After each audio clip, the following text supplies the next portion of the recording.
What's up, everybody? It's the Hardy Construction. You can find us on Google by Googling Hardy Construction. Or you can also find us on Instagram, Facebook, as well as Twitter, and something else. I forgot what else we were on. Anyway. Pornhub. With your host, Komp, and if only. Robert. And today's film is... Tales from the Hood 2, 2018? Tales from the Hood 2, 2018. Horror is back in the hood. Oh, brother. The sequel to the groundbreaking original film Tales from... Oh, no, I'd actually agree with that. Original film Tales from the Hood reunites What the hell? Who wrote... Listen to this summary from IMDb. A buffoon wrote this. Listen to this. Horror is back in the hood! Exclamation point. The sequel to the groundbreaking original film Tales from the Hood reunites executive producer Spike Lee, in ellipsis, or whatever. It says honorary Academy Award winner.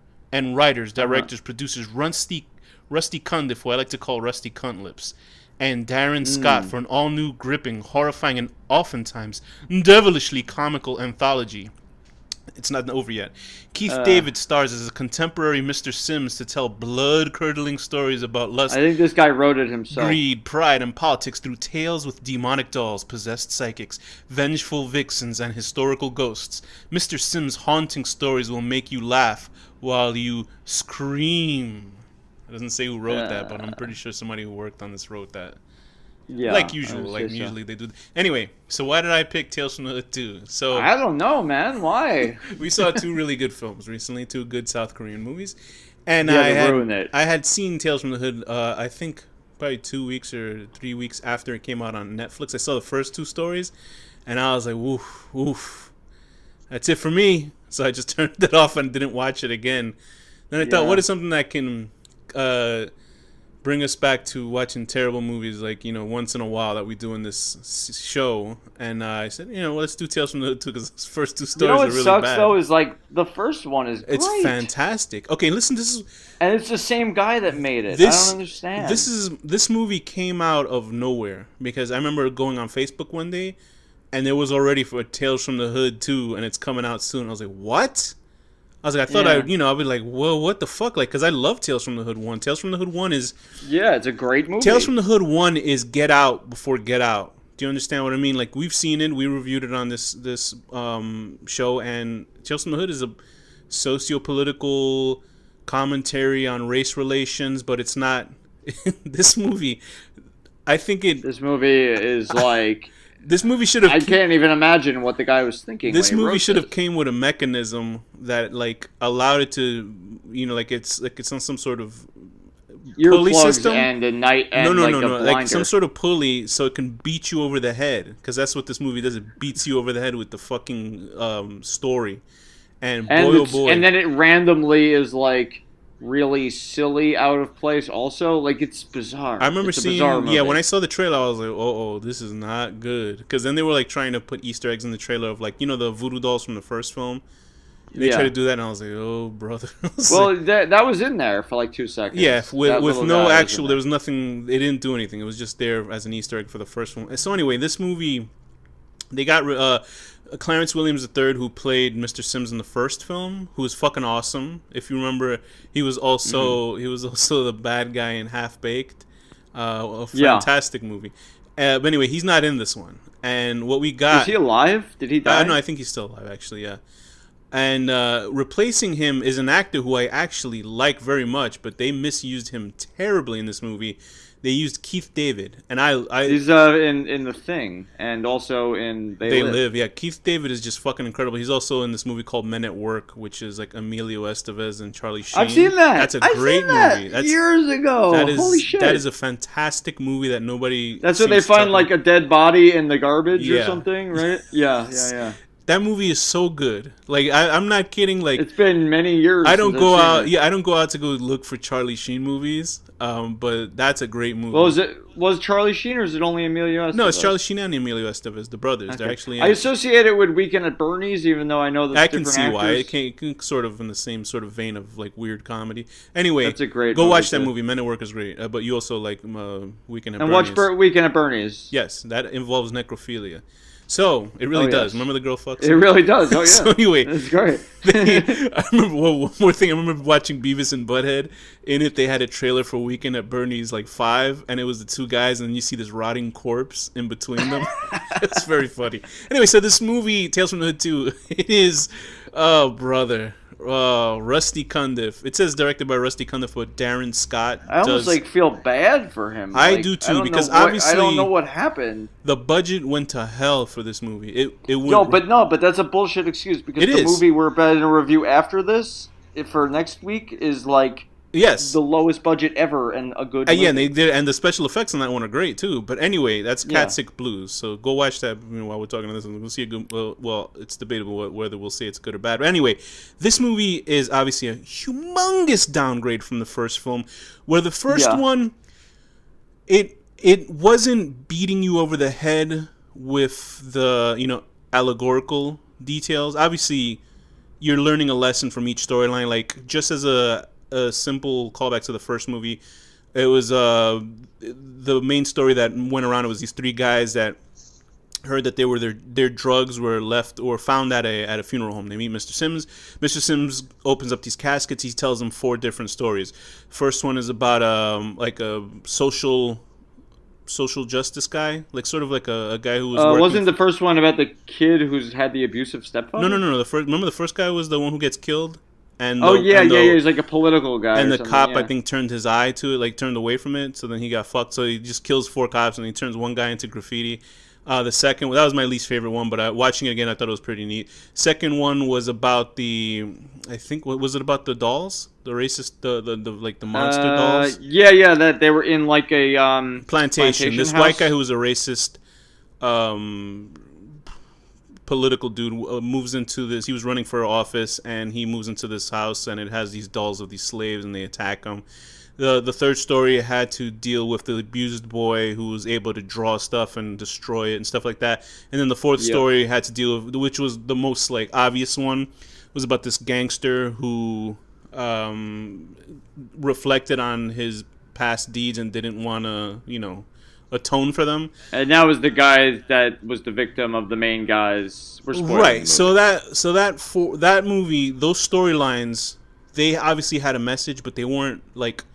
And they were all like. They weren't for a stupid audience. They had, they had the thing respect that's weird for the about audience. this movie, the first movie was like pretty straightforward. Like there were funny moments here and there, but it was like mostly like pretty serious and like actual horror. Like it was horror. horror movie. You're right. It was actual horror, and then and there were moments of comedy too. But then in this one, it like can't make up what it is. It's either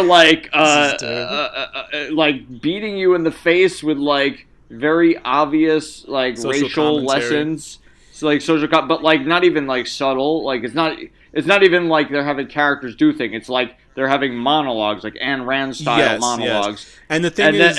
That or it turns into like Looney Tunes and there's a guy like talking in tongues and shit. Like it's absurd. So the first, when I saw Tales from the Hood, the original one in the theater, I saw it. It had a predominantly black audience because this is like in the Bronx, and it was It was one of the greatest. I said it on the Tales from the Hood Part 1 review. It's one of the greatest movie experiences I've had in my life because the audience was into it and they're laughing and shit like that. It was great. This one, I had to see this in my house, and I was yelling at the screen. There was one point at the end of this film, it was in the 4th story, which Mr. Cuntlips actually directed, and I literally said, I shook my head and like slapped myself in the face in disbelief for something that happens in it, and I'll get to that, but I couldn't believe what I was seeing. It was like... Which one is this? The last one, where the guy, he he has to sacrifice himself to vote for the Democratic Party. Yeah. And I was watching it, and I was like, they're not gonna do what I think they did, and then they do it. But anyway, let's go to the storyline. So anyway, the movie starts out with a guy. This is the very, very clever writing. The guy's name is Dumbass Beach. Dumbass Beach. So obviously it's Dumbass Bitch. I don't know what happened to Rusty Cundiff. I don't know if like the success of the first movie. Like, I don't know if he made a Blu-ray of the first movie and he made tons of them because he thought a lot of people were going to buy them, and then the Blu-rays fell on his head and gave him brain damage because this is outrageous. But it has nothing to do with budget. I can't. No, it's bad writing. I don't care. No. I'm not talking this. about the budget. Budget is out the window. You can It's like a crazy person wrote this. So it's him and Darren Scott. Here's the thing, and I don't know if it's gonna sound bad. Listen, obviously, white people make terrible horror movies. I'm trying to find good, doing this show. Like, I remember we always try to do. We've reviewed a lot of horrible movies. Yeah, of course. Obviously, white people do it, but we're trying to find good black horror films. I've only seen maybe two. Well, there aren't that many, right? And this one is not helping. This movie owes its existence. It's ironic. Get Out owes its existence to Tales from the Hood 1. This movie owes its existence to Get Out, because Get Out obviously was a great, cultural phenomenon for what it was. It's a good movie, and it's a film about. Did this black come experience. out after Get Out? Yes, of course. Yeah, it did. But I'm certain, this was like, as soon as that one hit, they were like, oh shit, we got to make a black horror movie that's politically conscious. Let's go make Tales from the Hood. But it's so stupid. Right. So Rusty Cuntlips and Darren Scott, and I'm literally trying to look for good black horror films. Remember what was that movie about the killer clown that we saw? Oh Jesus! We saw two of them. It's the full moon people. Killing something. Killjoy. Right? Killjoy. Those movies. That's one of the worst movies I've ever seen. Killjoy 2 is a movie that's literally an hour long, and it's one of the worst movies. And it was directed by a white woman, and it was supposed to be like. And the thing is, the clown is supposed to be a black person wearing like white clown makeup, but they have a white person dressed like a black person dressed like a white clown. Yes, it's racist. No, the first movie, the most absurd. The first Killjoy movie had an actual black actor dressed up as a clown. And it was great. Like, he's great. The movie sucks. The second one, they replaced him with a white actor, and it fucking stinks. It was horrible. And then they made 3 and 4 and whatever else. And there's only other, really black... But I'm looking for, black horror films made by black filmmakers.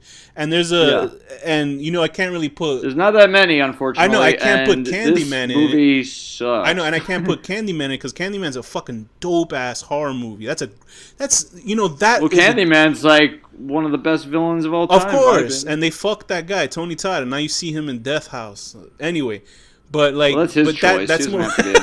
That's more of a white director doing that film. He's like a superstar. He could be in anything. Yeah. So anyway, but this movie, I don't know what the fuck's going on. Because this movie goes into that sort of terrible black horror movie. There's a new black horror film called Thriller that just came out on Shudder. And it's about a black prom and these kids getting killed left and right. And I saw the trailer. Don't tell me it's Michael Jackson. I know, that's what I thought. He's chasing the little boys. He leaves all the girls alone. But anyway, if you got any recommendations, please. We want to find black horror by black directors. Because Jordan Peele's not the only filmmaker that's out there.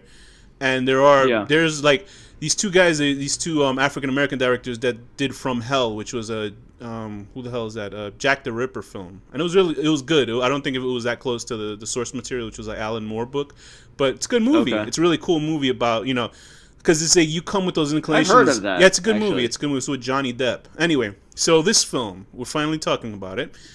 They replaced. Yeah. Let's talk about Robo Hell. Yes, Robo Hell is Robo Hell is the bookend story. Basically, this horrible private prison guy is was he running for president?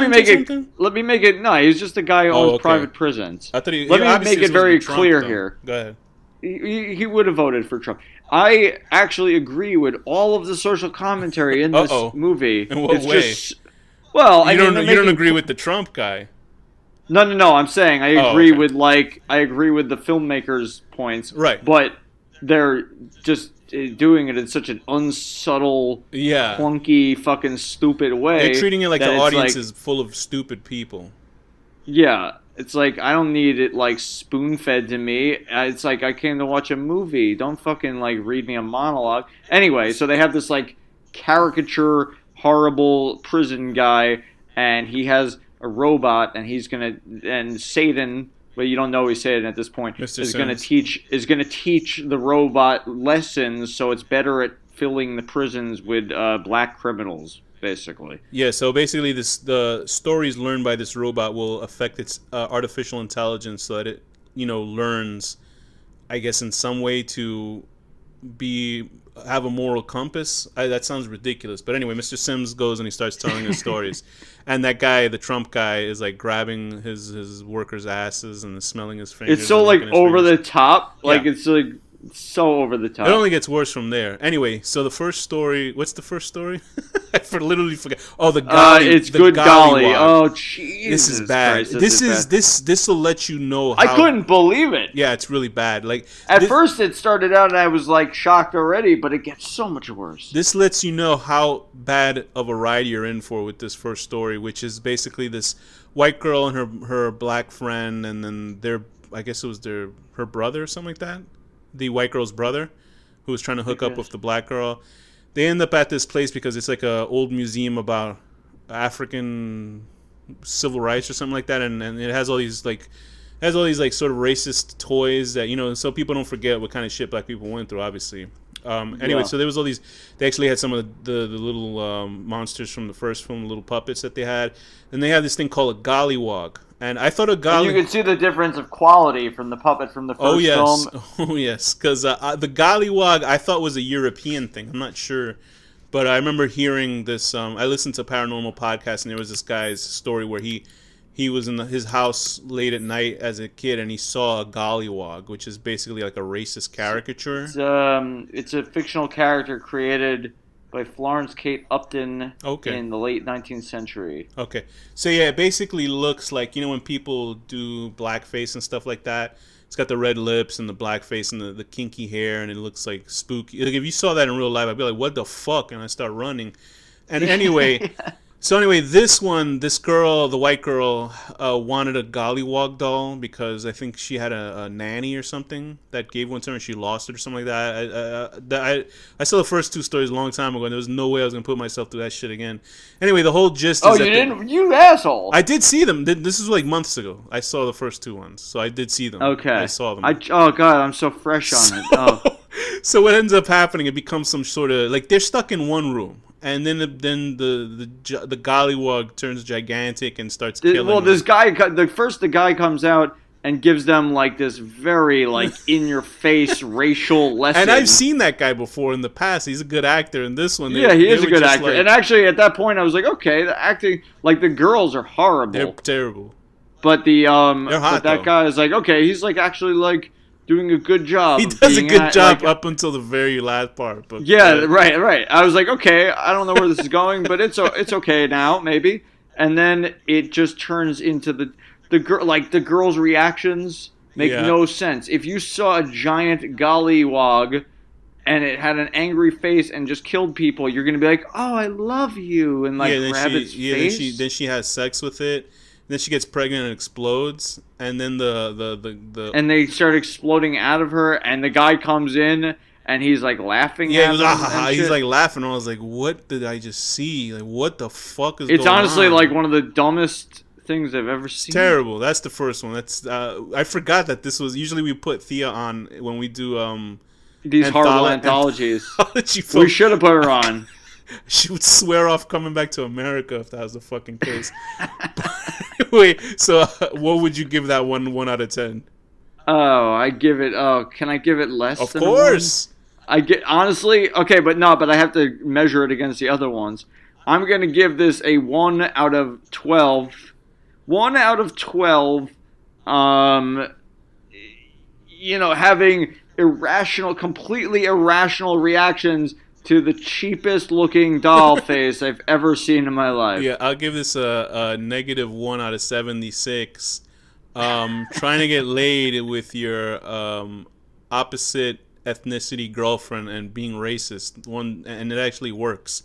Okay, up to the next story. What was the next story? The next story. The medium. Psychic the medium.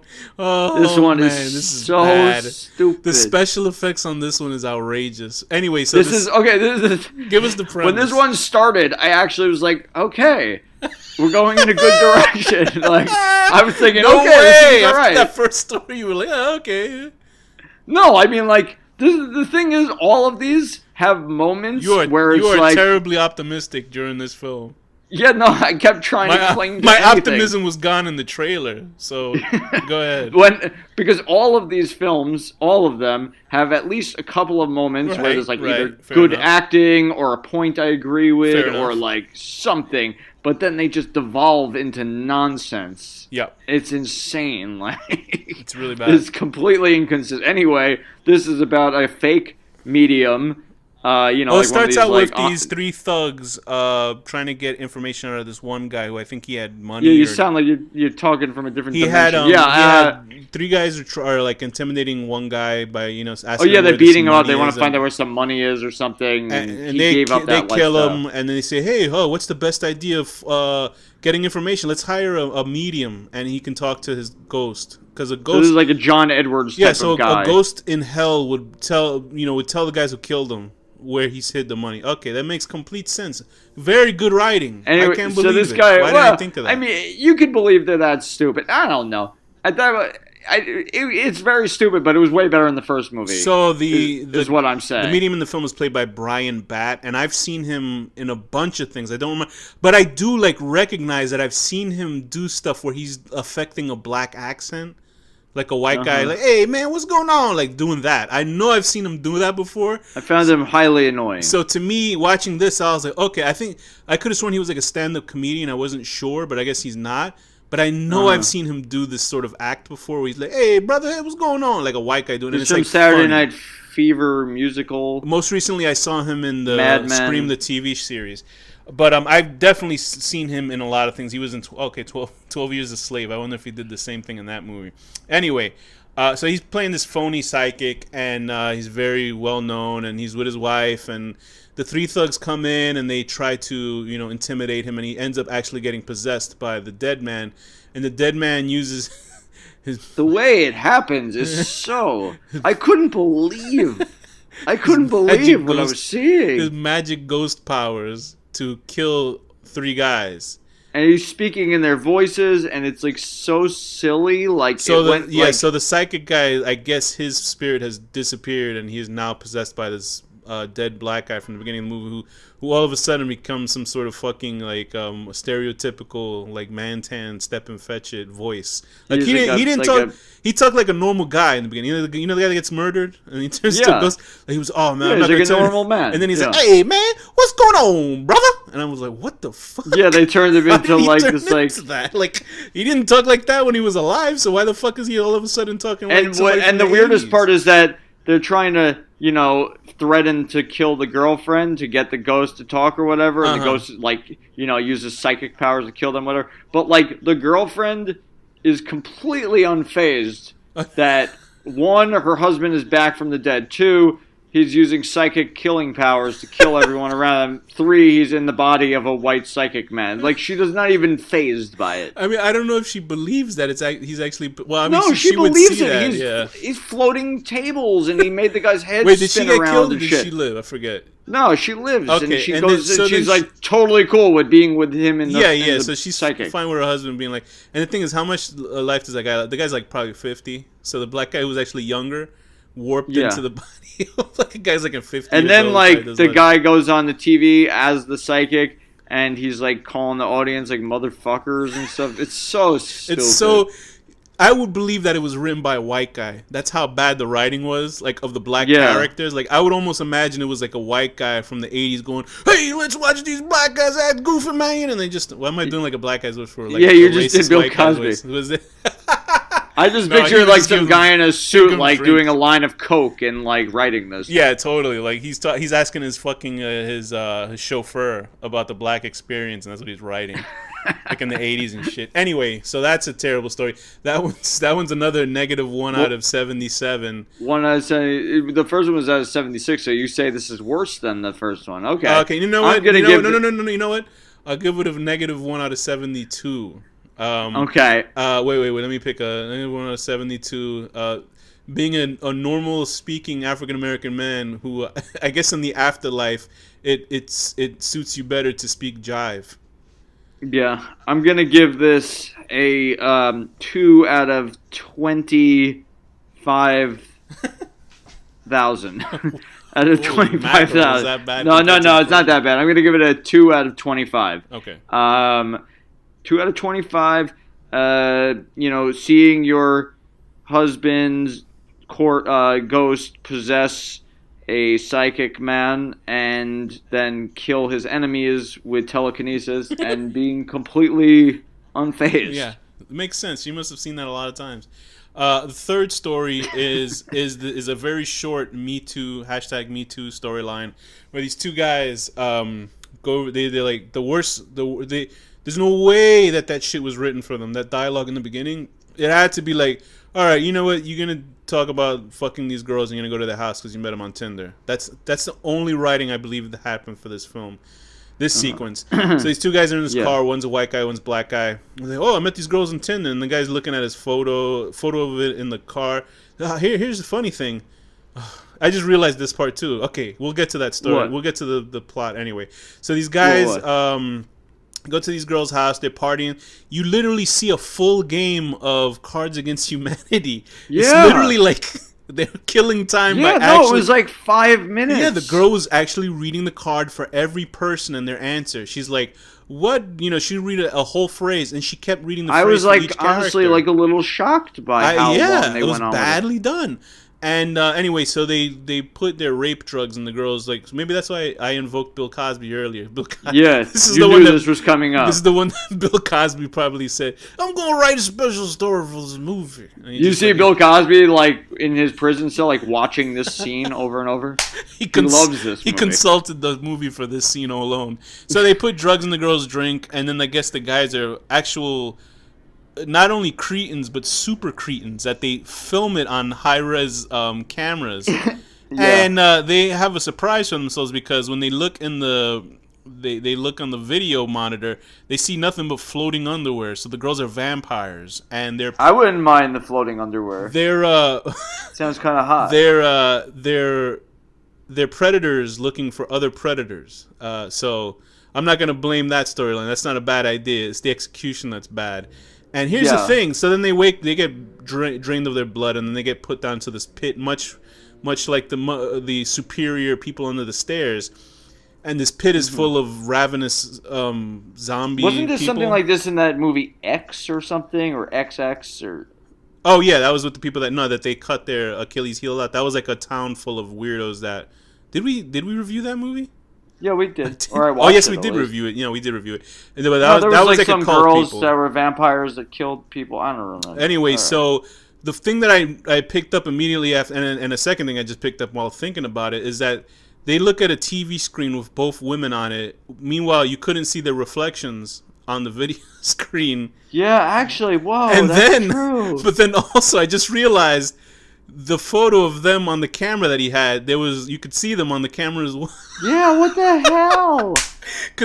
Are they willing themselves to be invisible? Oh, I don't understand. God, actually. I didn't even realize. That's so stupid. Yo, I was watching it going because you could easily had them sort of make themselves sort of spirits, like actual physical spirits, and they could tell the guys that they're fucked. And, they could fly through them or something like that. But they're on a TV screen, which 5 seconds ago, you couldn't record them because they're vampires. Uh-huh. So that takes off many more points. Yeah, what the hell? Premise is good. And then there's this was kind of dumb too. They have literally 100 vampires in their basement, and their reasoning is because they attack them and... sometimes they come back. It's well, then chop their fucking heads off. Yeah. You're going to just have hundreds of vampires in your basement? Why? It's a good premise, but it's terribly executed, so I would give this a... When you just pointed out those things, I couldn't believe that. That's so stupid. So this is a negative 1 out of 70.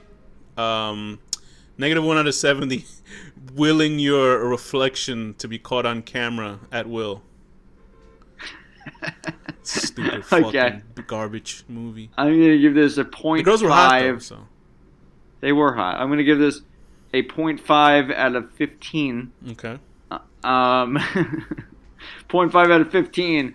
Oh, God. There's not even anything worth mentioning. No, it's not.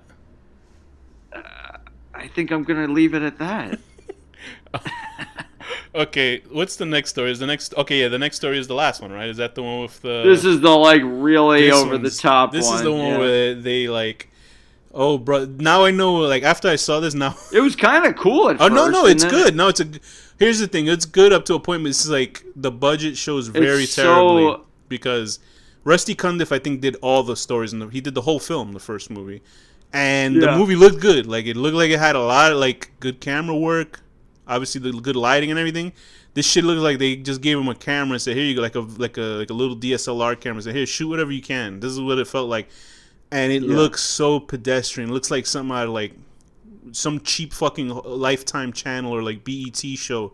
And just give us the general premise of what this one is. It's like a back and forth between this black Republican in now like existing now. And he has a white wife, and his mom, and the guy, the guy's like a racist, and blah blah blah. I'm trying to think of who the main guy is, because the guy was actually a very good actor. Who the main guy in this story? I think it's Kendrick Cross. I think that's him. I actually thought he was a really bad. Did you think? Okay. Oh well, I guess it's I compared to everybody else. You know what? Maybe it's the script. Maybe it's the script. I don't know. It's hard to tell. There's no question. He was good. Script. At first he was good, but then when it starts getting into like, oh, here's like 8 million ghosts and Martin Luther King and shit. His reactions were so silly. So this is the story. So the guy is basically, right, you're saying he's a black Republican. He's working for an obviously old school racist sort of Southern guy running for office. He has a white wife who's pregnant who we don't know what the hell happened. We just know that she lost a baby. And she's like, you're going to lose it. And then the movie keeps flashing back and forth with something that I found, even myself, I found super offensive in this movie. And I'm not super offended by stuff. Anyway, so it's crossing between the story of like this young black boy, Emmett Till. Right? Yeah, I was gonna get to that. He gets beaten. Like he did something where he whistled at a white woman supposedly, and then these two white guys are racist and they beat the shit out of him. And I was like, watching the beginning of this, I was like, wow, this is good. I was like, wow, it's. Before they said who it was, I was like, oh, this is reflecting the Emmett Till storyline. I wonder what they're doing. I thought Emmett Till was being reborn as the baby that the white woman was having. I thought it was going to be like that, right. But it turned even worse. It turned into a worse storyline.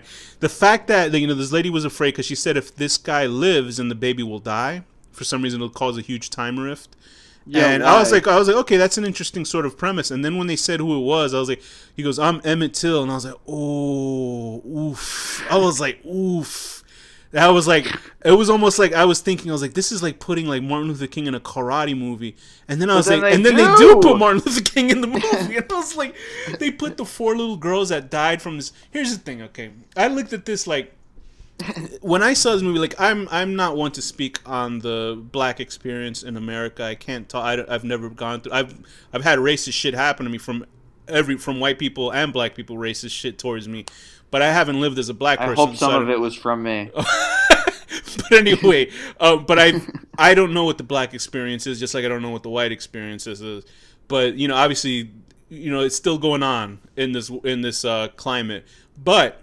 This was like some shit. Like it was like out of when you see Bill and Ted's Excellent Adventure, and you think of like all those people died horrible deaths. Like fucking Socrates got beaten by all his people. They stoned him to death, I guess, or he died of poison. I forgot what Socrates died of.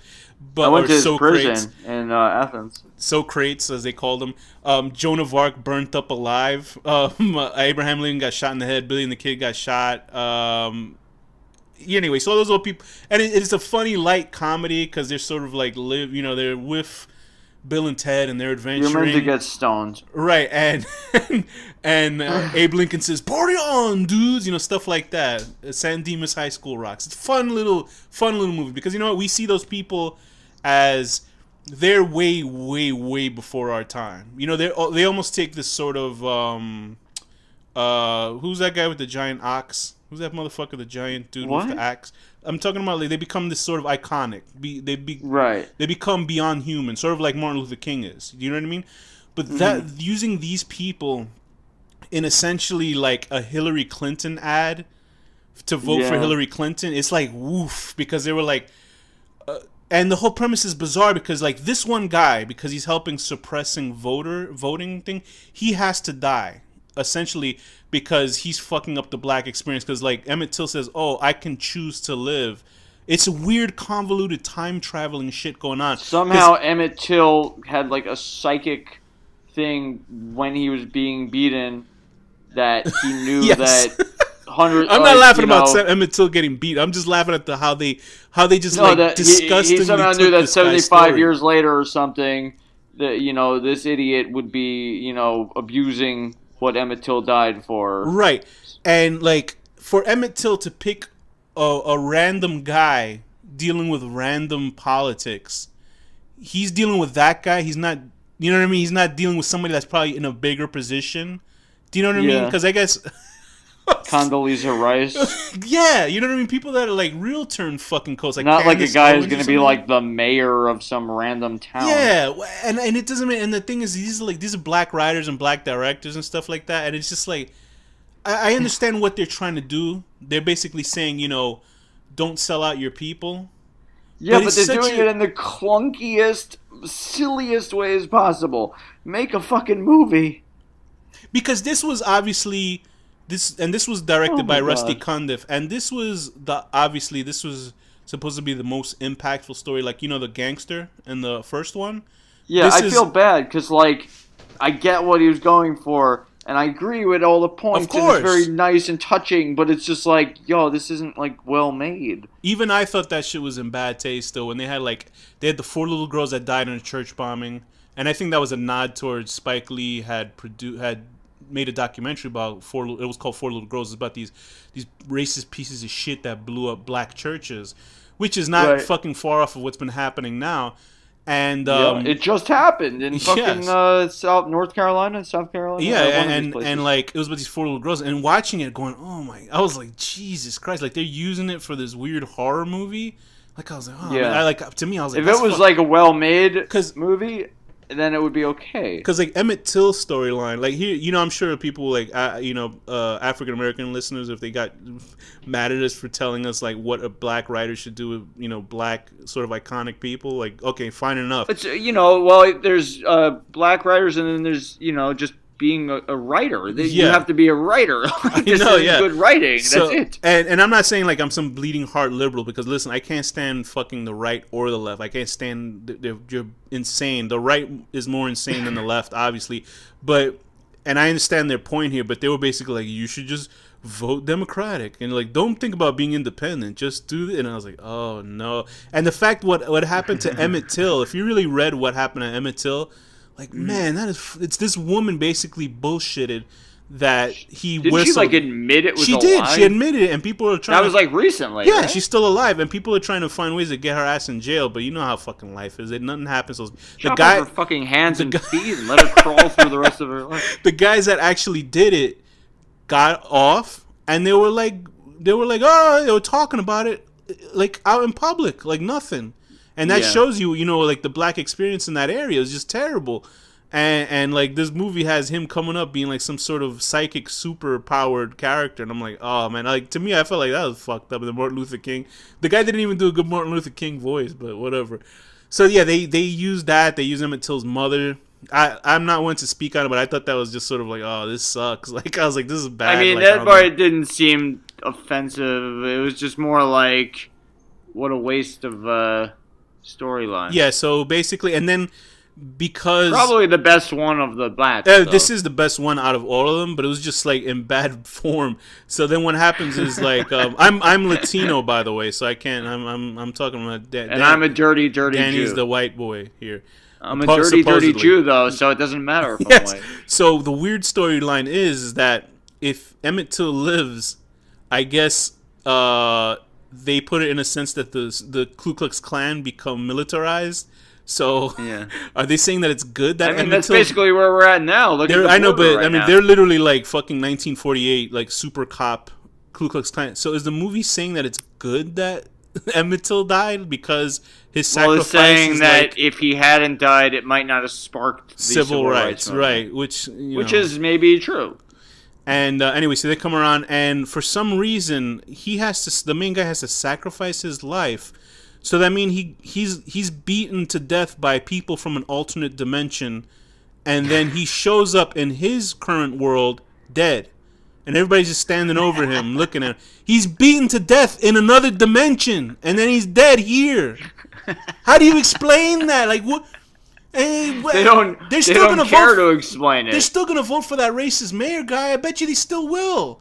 And they're looking at him like, okay, this guy's dead. Yeah. He's on the fucking floor and he's dead. It doesn't make but that any sense. Racist mayor guy at least isn't a super Ku Klux Klan police chief. I guess, but he was literally walked out of the house and he's dead. He's beaten to death.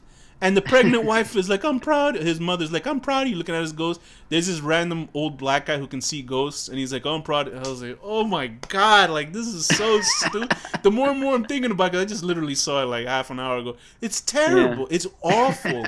It's not as bad as the first 3 stories because there's a point to it, and it's interesting. At least it's like a little, it takes itself seriously at least. The other ones are like so dumb.